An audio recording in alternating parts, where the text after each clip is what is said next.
আমার জীবনের প্রথম ঈদ যে আমি তাকে ছাড়া এইভাবে করতেছি। বিয়ে হয়েছে 2.5 বছর। বাচ্চা জানে ওর বাবা বিদেশ থাকে, মানে বিদেশের পরিবেশ বুঝাইছি যে এরকম রুমের মধ্যে আটকা থাকে, বাইরেতে পারে না, ওটা বুঝায় নিয়ে আইছি। আমার রক্তের ভাই, এরা ছাড়া আমি একদিন থাকতে পারি না। আজকে 2টা মাস থাকতেছি।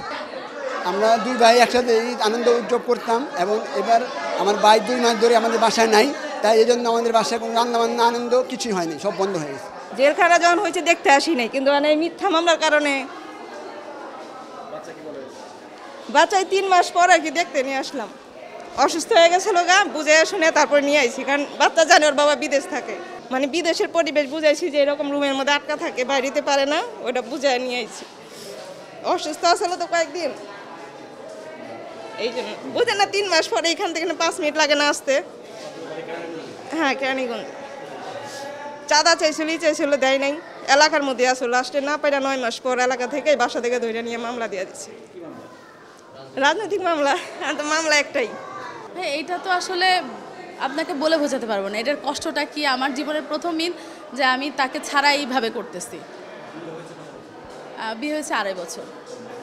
জি, বাড়ি হচ্ছে বরগুনাতে, বরিশাল। ঢাকায় মিরপুরে মোহাম্মদপুরে থাকি। জি, 1 মাস 7 দিন 8 দিন এরকম।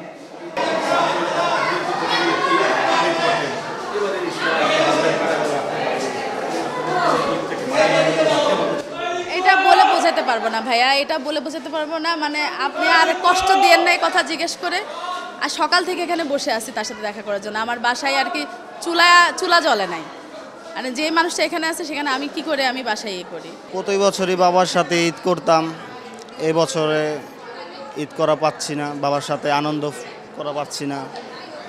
তো একটা জায়গা মিসিং, আমাদের অনেক কষ্ট লাগছে। বাবা ভিতরে, এখন যে আনন্দটা করা পারতাম বাবার সাথে, এখন এই আনন্দটা ঈদে করা পাচ্ছি না। এইটু অনেক কষ্ট লাগছে বাবা ভিতরে। তো হ্যাঁ, না দেখা হয় নাই, হবে ডাকলেও তো সবাই আসে না।